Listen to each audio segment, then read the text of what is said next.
Ontem, na véspera do segundo jogo do Fluminense no Mundial de Clubes, o Renato Gaúcho fez um desabafo sobre tudo que foi dito nos últimos anos na comparação entre o futebol brasileiro e o futebol europeu.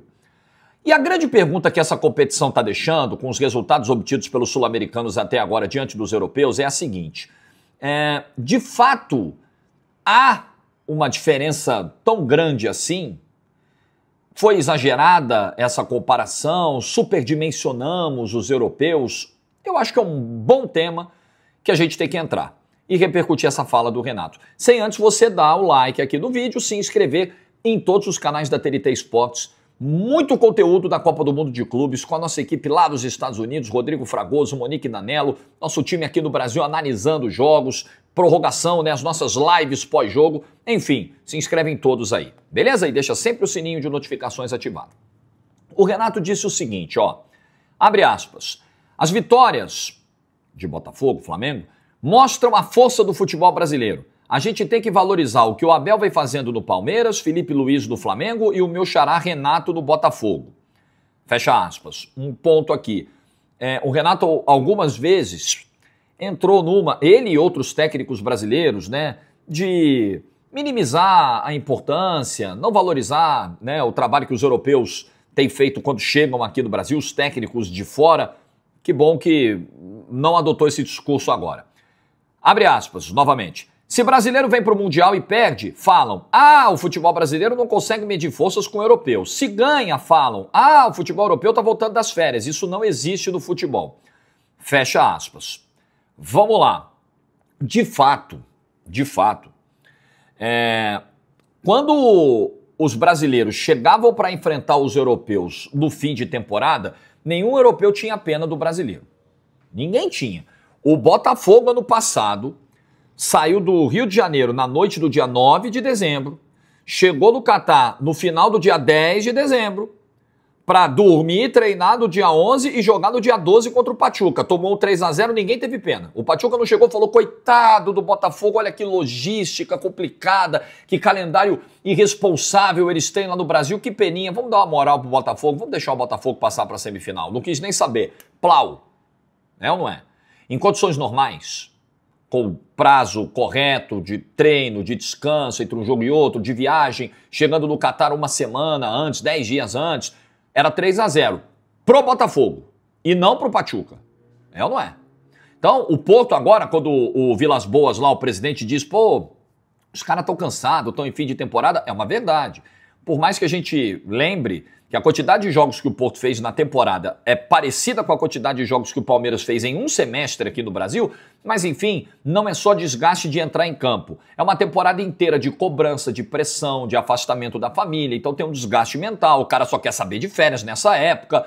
A gente não pode dizer que isso não existe. É factual, gente, não se briga com a verdade. Agora, realmente, azar deles agora, como foi azar o nosso por tanto tempo. A gente ia pegar os caras em fim de temporada arrebentado, e eles no meio da temporada. Ninguém tinha pena. Então, se o europeu agora está preocupado com isso, ele que vai fazer o lobby dele lá junto à FIFA, tente mudar o calendário, tente unificar o calendário global do futebol, que eu acho que é impossível, porque tem uma questão de estações do ano, aqui todo mundo prioriza as férias no verão e tal.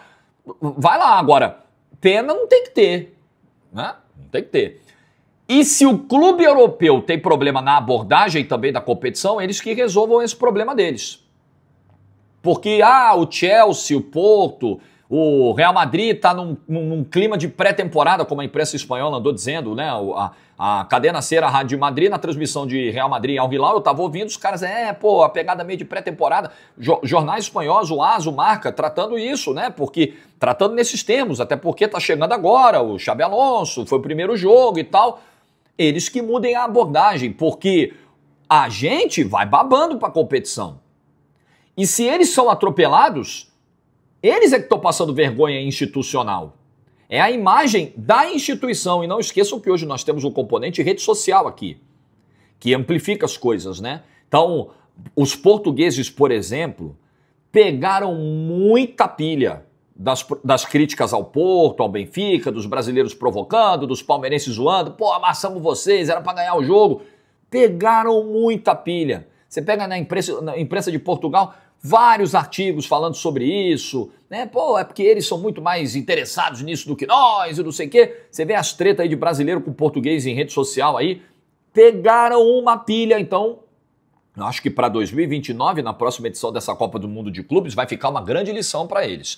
Não dá para menosprezar. A partir do momento que o time está em campo, ele está classificado por uma competição, mas não é a nossa principal competição. A nossa principal competição é a Champions, é a Premier League, é a La Liga. Tá bom, mas se você é atropelado pelo sul-americano, pelo africano, você está passando um vexame a nível global, você está expondo a marca. Então essa cultura vai mudar. Essa cultura vai mudar. Porque no Intercontinental... Quantas vezes o Real Madrid mesmo chega lá 2 dias antes do jogo, né? O Liverpool, quando chegou, vai meio no laço e tal, é no meio da temporada, né? Virada. Agora, meu amigo, não dá pra fazer mais isso. Não dá. O nível é outro.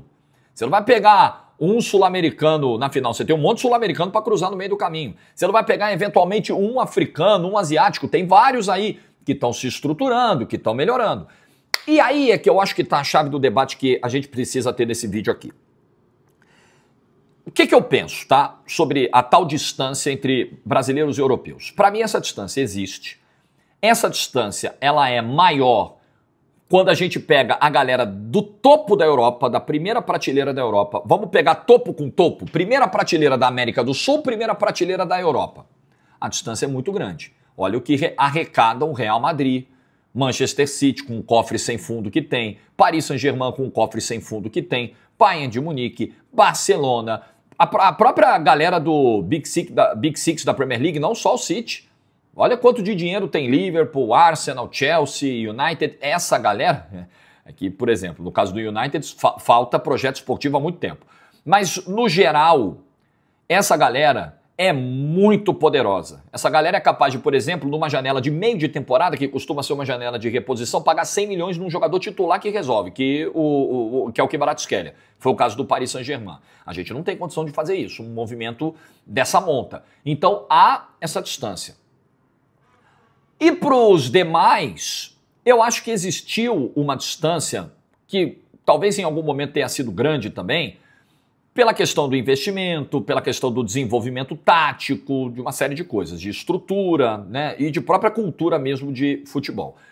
Não é uma visão, antes da gente entender se essa distância foi superdimensionada, ou se ela de fato nunca existiu, ou se ela existiu e diminuiu, o ponto de partida é, essa conclusão não foi tirada de vozes da cabeça de alguém. Essa conclusão se baseou em fatos, em realidade. Desde 2012, um brasileiro não ganhava de um time europeu. Quando você pega as nossas campanhas em Mundial, não nesse formato agora, que esse formato é inédito, mas no formato anterior, nós tivemos eliminações recorrentes de brasileiros na estreia. Antes de pegar os caras, antes de pegar os grandões da Europa. O Internacional em 2010, o Atlético Mineiro em 2013, o Palmeiras em 2020, o Flamengo em 2022, o Botafogo, nesse caso, o Pachuca de 2024, que fica para a história que tomou um 3-0 e caiu nas quartas ainda por cima, né? Porque os outros todos eram já semifinal. O Botafogo entrou antes ainda, nas quartas, mudou e caiu nas quartas. Aí, quando você pega aqueles que chegaram à final e que pegaram os europeus, todos eles perderam. Você pega os últimos 4 aí, perderam. O Grêmio perdeu em 2017, o Flamengo perdeu em 2019, o Palmeiras perdeu em 2021, o Fluminense perdeu em 2023.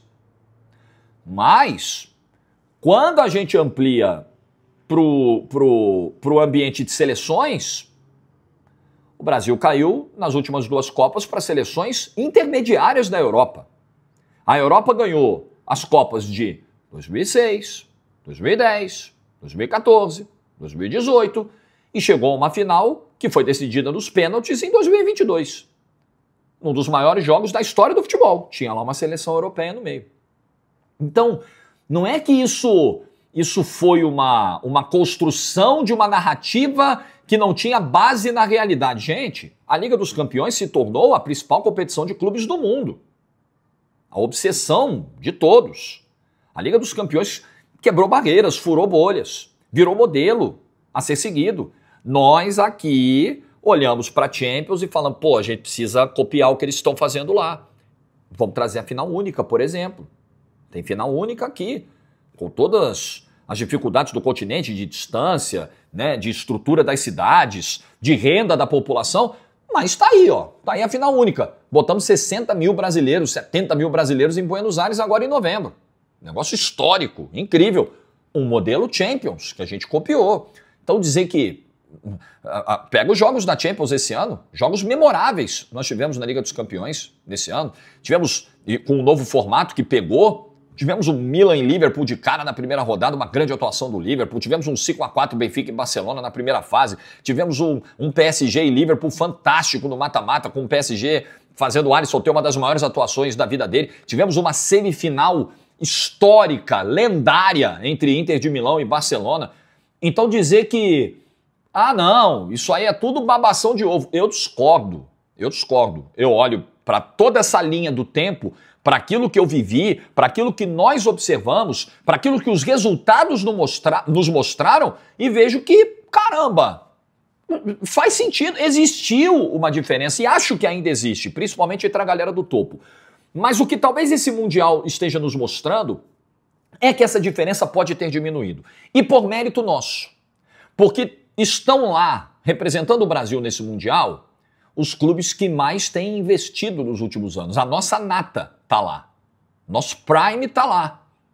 Que são, principalmente, o Fluminense está lá com o mérito de ter sido campeão em 2023, com um grande trabalho do Renato Gaúcho, mas ele tem uma capacidade de investimento menor do que os outros três hoje. Estão lá, além do Fluminense, o Palmeiras, que é o clube, o grande trabalho vencedor do futebol brasileiro nos últimos anos, em longevidade do Abel e em competência da diretoria, um trabalho que começou com o Paulo Nobre e que se manteve de uma gestão financeira responsável nos anos subsequentes. O Flamengo, que é um canhão de arrecadação, e está acontecendo com o Flamengo aquilo que era previsto por muita gente, até o Alexandre Calil, na época de presidente do Atlético Mineiro, falava isso e se comprovou. A hora que o Flamengo arrumar a casa e se estruturar, ninguém segura mais. E o Flamengo virou isso aí, arrecadando na casa de 1 bilhão, com um elenco maravilhoso que tem. E o Botafogo, que tem um investidor bilionário que em 2 anos, mais ou menos, 2 anos e pouquinho de SAF, bateu campeão brasileiro e campeão da América. Conquistou o maior título da história desse clube e botou esse clube no Intercontinental e no Mundial, em 2 mundiais de uma vez só. É esse nosso trio, principalmente esse nosso trio, conseguiu mostrar um encurtamento de distância pelo investimento que fez, pelo trabalho, pela organização. É a prova de que, porque nós temos hoje outros clubes com muita arrecadação que não arrumaram as suas casas e que não estão no nível desses três, principalmente dos 2, Palmeiras e Flamengo. Esses acho que ainda estão destacados até mesmo do próprio Botafogo. O Corinthians arrecada muito. A dívida do Corinthians está batendo 3 bi. O Atlético Mineiro tem 4 investidores poderosos. Não está fechando a conta do investimento. O São Paulo tem dificuldades para manter um elenco, não é nem para manter um time titular, assim, até sofre para manter o time titular. Quando chega para manter o banco, então esquece, não tem. Então, é reduzido esse grupo, mas de qualquer forma, esse grupo está mostrando que o nosso futebol sul-americano, com uma liga bem organizada, e convenhamos, a Liga Brasileira é um bom produto.